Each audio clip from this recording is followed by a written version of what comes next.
Let's start. तो lecture 8 में हमने कल बहुत सारी चीज़ें पढ़ी। जैसे हमने बोला था ये इक्वेशंस ऑफ मोशंस पढ़े, फिर हमने बोला कि इनकी रेलेवेंस क्या है, कौन इक्वेशन से हमें क्या फ़ायदा मिलता है। फिर हमने बोला इनको ग्राफिकल मेथड से ड्राइव किया गया है। फिर हमने एक क्वेश्चन की प्रैक्टिस भी की थी जिसमें हमने जो है इसका वैल्यू जो है कन्वर्ट करके देखा, फिर वो वैल्यू इंट्रोड्यूस किया एक इक्वेशन में, फिर उससे हमें एक्सेलरेशन मिला। फिर वो वैल्यू हमने एक और इक्वेशन में इंट्रोड्यूस किया जिसमें हमें पोजीशन और वेलोसिटी का कॉन्सेप्ट मिलता है। तो आज हम इससे आगे चलेंगे। तो आज हम एक और क्वेश्चन की प्रैक्टिस स्टार्ट करेंगे। तो वो एक क्वेश्चन है, वो भी रेलेवेंट है हमारे ये जो हमारा मोशन का लेक्चर है उसी के रिलेटेड है। ओके, क्वेश्चन है हमारे पास।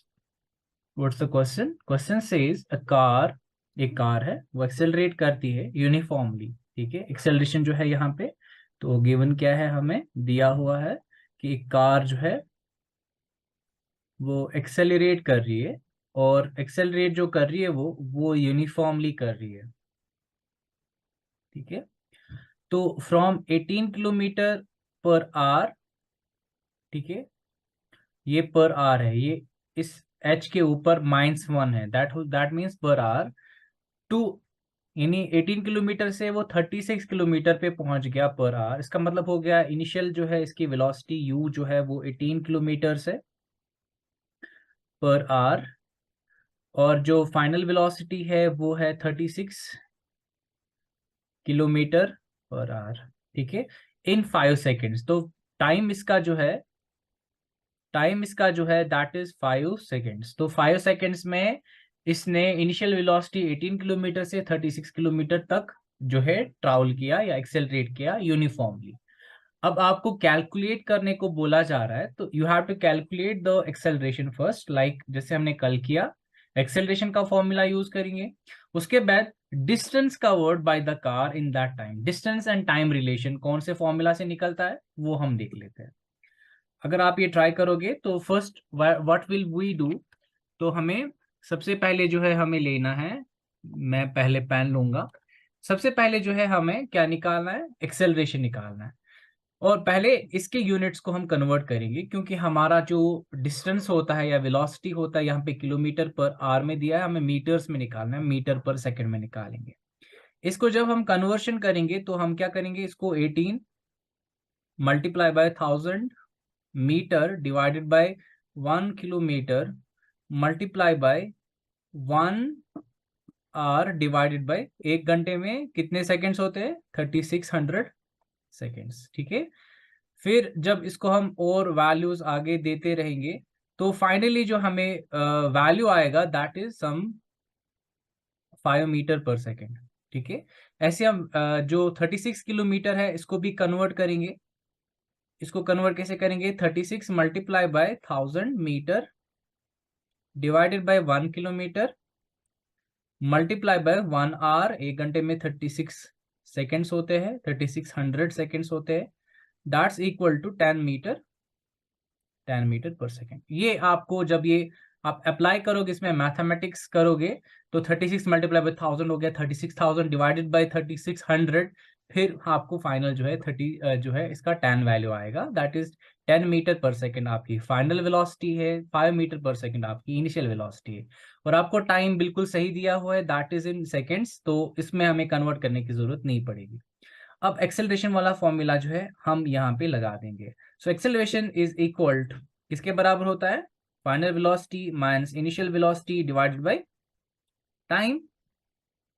अब हमारे पास एक्सेलरेशन जो है, फाइनल वेलोसिटी कितनी है, 10 metre per second, minus initial velocity कितनी है, 5 metre per second, whole divided by time कितना है, ऊपर दिया हुआ है 5 सेकेंड्स। ठीक है, अब यहां से सिंपल है, 10 मीटर पर सेकेंड को 5 मीटर पर सेकेंड काट करेंगे, वहां पे क्या बचा, 5 मीटर पर सेकेंड ऊपर बचा, क्योंकि 10 में से 5 उतारेंगे तो 5 नीचे डिवाइड बाय 5 हो जाएगा, 5 सेकेंड्स हो जाएगा। और ये जो है -1 है, नजर रखो ये नीचे चला जाएगा, क्योंकि ये नीचे ही होता है इसीलिए हमने उसको ऊपर चढ़ाया था। अब 1 सेकेंड 2 सेकेंड मिल गए तो क्या बन जाएगा, 5 1 जार, यहाँ पे वैल्यू 1 आया, और मीटर तो मीटर ही है, ये सेकंड नीचे चला गया तो सेकंड स्क्वायर हो जाएगा नीचे, तो इसीलिए हम लिखते हैं 1 मीटर पर सेकंड स्क्वायर। ठीक है, ये एक्सेलरेशन का फॉर्मूला है, तो इसका हमें एक्सेलरेशन का वैल्यू ये आया। दूसरा पॉइंट जो क्वेश्चन में ही दिया हुआ है, क्योंकि मैंने आपको बोला फॉर्मूला से हमें किस फॉर्मूला से किस किस के बीच में रिलेशन निकालते हैं, यहाँ पे हम डिस्टेंस और टाइम के बीच में रिलेशन जब हम निकालेंगे, इस पार्ट को हम कौन सा फॉर्मूला यूज करेंगे? So will use this formula, that is S is equal to UT plus 1/2 of AT square. ये फॉर्मूला वहां पे दिया हुआ है, वो तीनों फॉर्मूला है, और तीनों को साइड में लिखा है कौन फॉर्मूला कब यूज करेंगे। ठीक है, क्योंकि हमें अब क्या है, हमें ये सारा पता है, u भी पता है, इनिशियल वेलोसिटी, टाइम भी पता है, हाफ भी पता है, a भी पता है और t भी पता है। सारे वैल्यूज अब इंट्रोड्यूस करेंगे हम। s is equal u, initial velocity कितना है? Initial velocity 5 metre per second है, मल्टीप्लाई बाय t, टाइम कितना है 5 सेकेंड से, प्लस हाफ ऑफ a कितना है, अब a कितना निकला 1 metre per second square, multiply by, अब t कितना है, t को स्क्वायर है, t कितना टाइम 5 सेकेंड्स का स्क्वायर। ठीक है, जब हम इसको सिंप्लीफाई करेंगे तो s is equal 5 multiply by 5 हो गया 25 मीटर, प्लस ये हाफ को हाफ ही रखेंगे फिलहाल, हाफ मल्टीप्लाई 1 इंटू 1 हो गया 1 मीटर पर सेकेंड स्क्वायर, और 5 इंटू 5 हो गया 25 सेकेंड्स। s जो है वो आप किसके बराबर हो जाएगा 25 मीटर, प्लस जब हम इसको करेंगे सॉल्व तो ये होता है, यानी 25 को हाफ करेंगे वो 12.5 होता है, 12.5 मीटर। ठीक है, फिर सेकेंड जो हमारा डिस्टेंस है, अब डिस्टेंस किसके बराबर है, जब हम इसको प्लस करेंगे दैट इज इक्वल 37.5 मीटर। इससे हमें डिस्टेंस भी निकला। डिस्टेंस हमें निकालना है, you have to find the calculate the distance covered by the car in that time. तो इसलिए हमने ये फॉर्मूला यूज, डिस्टेंस और टाइम के बीच में रिलेशन ये वाला फॉर्मूला, एक्सेलरेशन हमें नॉर्मल अपना फॉर्मूला यूज किया हमने। Okay, yes sir. Okay, now uniform circular motion. अब हम यूनिफॉर्म सर्कुलर मोशन को देख लेते हैं। तो जब भी कोई व्हेन वेलोसिटी चेंजेस, ठीक है, तो जब वेलोसिटी चेंज होती है एक ऑब्जेक्ट की तो क्या होता है, जब वेलोसिटी चेंज होता है it's due to, it could be due to change in magnitude, जब मैग्नीट्यूड चेंज हो जाएगा यानी कितनी स्पीड से चल रहा है, या वेलोसिटी तब भी चेंज हो सकती है जब कोई गाड़ी चल रही थी उसने डायरेक्शन चेंज की, तो डायरेक्शन के बदलने से भी वेलोसिटी चेंज होती है, और जब मैग्नीट्यूड बढ़ाया गया यानी अपनी स्पीड कम किया, स्पीड ज्यादा किया, उससे भी वेलोसिटी चेंज होती है, या दोनों, स्पीड भी बढ़ा दिया, मैग्नीट्यूड यानी स्पीड बढ़ा दिया, या डायरेक्शन आपने चेंज कर दी, दोनों चीजें कर दी, उससे भी आपकी वेलोसिटी चेंज हो सकती है। तो ऑब्जेक्ट जो है वो एक्सेलरेट कर रहा होता है।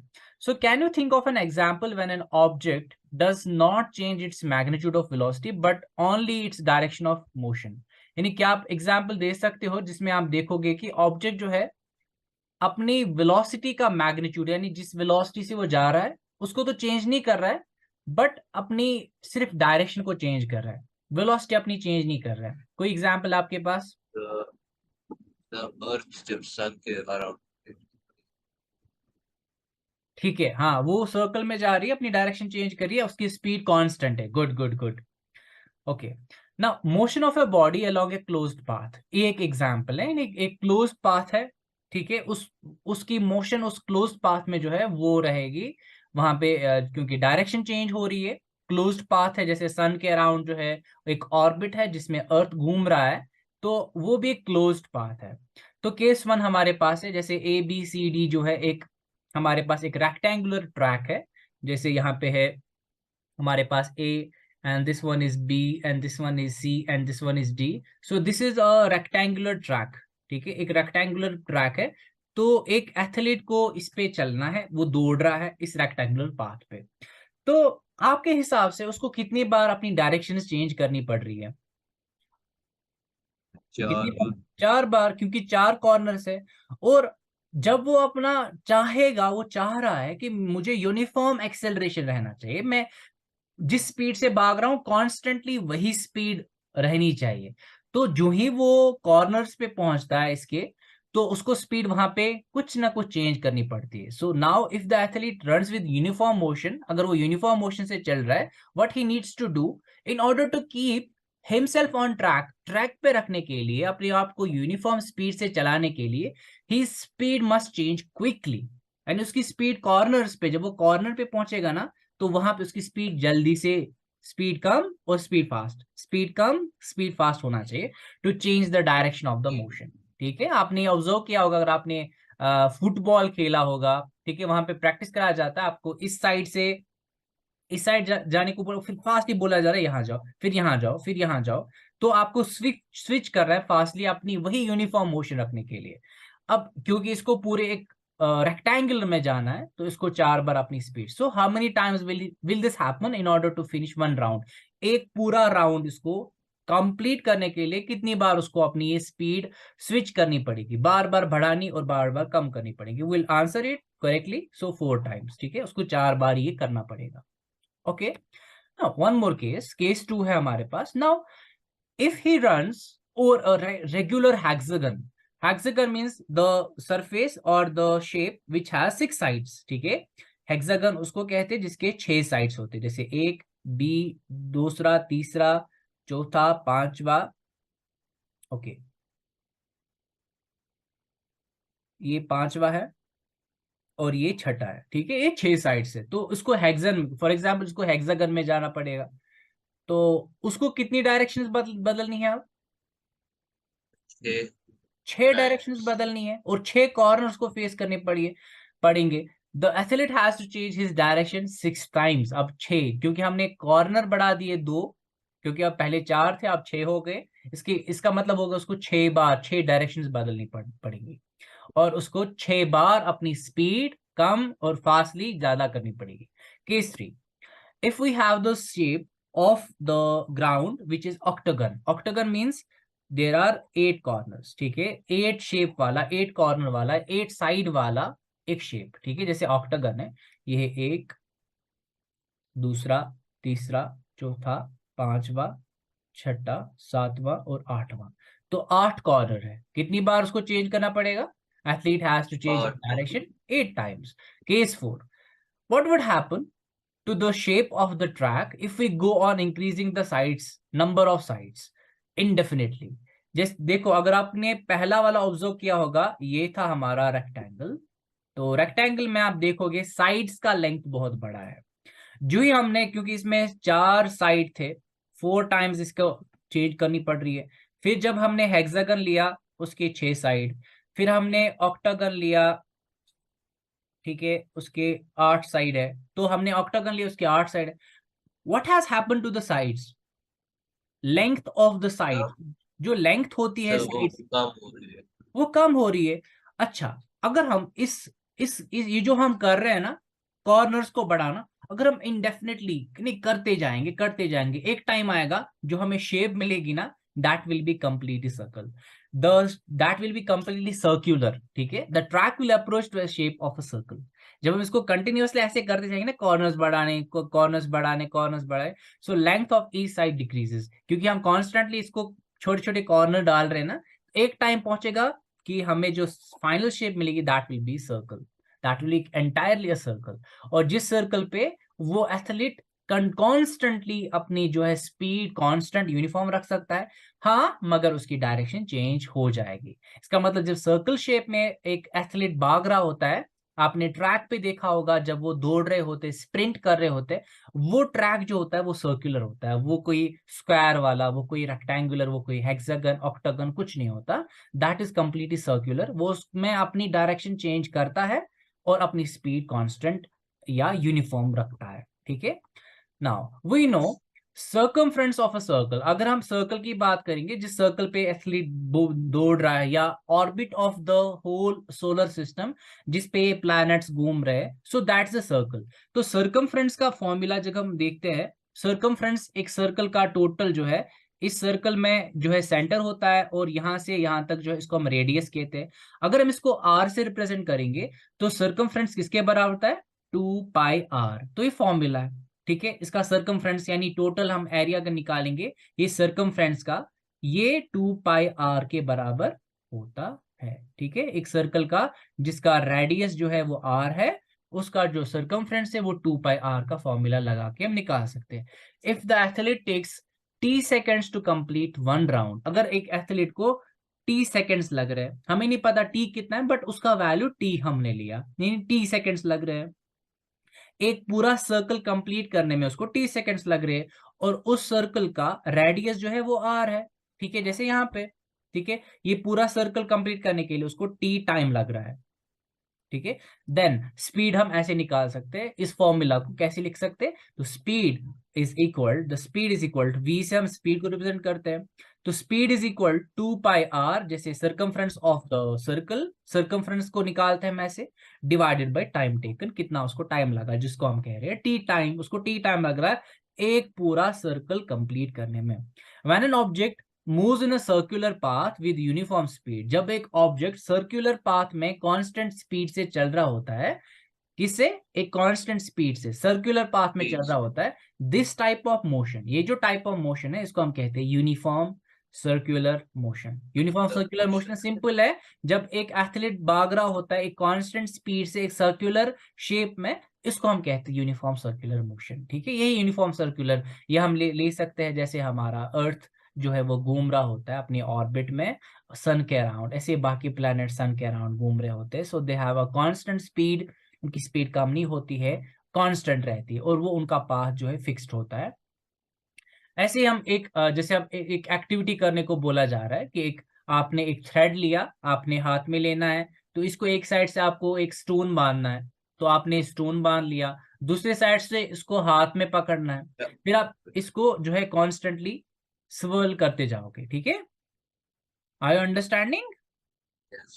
ओके, तो Yes, मैं sir. रेड में ले लेता हूँ। So you take a piece of thread and tie a small piece of stone, एक स्टोन आपने एक साइड से इसको बांध दिया to one side of one end, move the stone described as a circular path में उसको घुमा लिया, so with a constant speed, एक ही स्पीड से, कांस्टेंट स्पीड से आप इसको जो है हिलाते जाओगे सर्कल में। ठीक है, ऐसे आपने कभी खेला होगा, आई होप सो। तो by holding the thread at other end, जैसे यहाँ पे शेप दिखाया जा रहा है कि आप इसको ऐसे जो है घुमाते जाओ। So now let the stone go bye releasing the thread, आप इस थ्रेड को कहीं पे एक पॉइंट पे आप इसको छोड़ दो, तो आप इस स्टोन को जाने दो, जहां से आप घुमा रहे हो ना इसको, इसको कहीं किसी स्पीड पे किसी पॉइंट पे आप इसको छोड़ दो, what will happen, can you tell the direction in which the stone moves after it is released? जो ही आपने इसको रिलीज किया, क्या आप बोल सकते हो ये कहाँ जाएगा? तो उसी डायरेक्शन पे जा रहा हाँ, आपको ये बोलना है कि ये सर्कल में नहीं जाएगा अब कॉन्स्टेंटली, ये क्या जा रहा है, जब फॉर एग्जाम्पल इसने यहाँ पे छोड़ दिया, जो ही इसने यहाँ पे छोड़ दिया ना, तो ये ऐसे है। Yes, sir. टेंजेंशियली, इसको हम कहते हैं टेंजेंट। ठीक है, तो ये टेंजेंशियली जाता है। ठीक है, ये टेक्निक एथलीट्स यूज करते हैं, ये जब ये स्पीड बढ़ाते हैं ना, ऐसे फास्ट फास्ट घुमाते हैं, ये टेक्निक एथलीट्स यूज करते हैं। जैसे आपने देखा होगा कि वो बहुत सारा एक हैमर उठाता है, एक एक टाइप का सपोर्ट्स है जहां पे हैमर को हैमर थ्रो कहते हैं, तो हैमर को उठा के उसको घुमाया जाता है पहले हाथ में, एक स्पीड लाई जाती है, फिर वो उसको उस सर्कल में से एक पॉइंट पे छोड़ दो, उनको पता होता है, वो अपनी पूरी बॉडी को घुमाते हैं, आपने ये सपोर्ट देखा होगा आई होप, तो फिर वो उसको एक पॉइंट पे छोड़ते हैं, फिर वो एक टेंजेंट लेके उस स्पीड से बहुत दूर चला जाता है। So by repeating the activity 5 times and releasing the stone at different position of the circular path, check whether the direction in which the stone moves remains the same और नॉट। ठीक है, इसको आप बहुत बार करना, तो आप देख सकते हो कि जिस टेंजेंट पे, जिस पॉइंट पे आप इसको रिलीज कर रहे हो, वो बॉल या वो स्टोन उसी साइड से, उसी टेंजेंट में आगे, बहुत आगे जाता है। यही टेक्निक एथलीट्स भी यूज करते हैं अपने गेम्स में, ताकि फिर वो जो है वो क्या करेंगे, वो अपने जो हैमर होगा या उनके पास डिस्क्स होती है, उनका बहुत वेट होता है, वो फिर उनको रिलीज करते हैं, और वो उनका टेंजेंशियली उनकी स्पीड पहले बढ़ाते सर्कल में, यूनिफॉर्म सर्कुलर मोशन में, फिर उनको रिलीज करते एक पॉइंट पे, फिर वो बहुत आगे चला जाता है।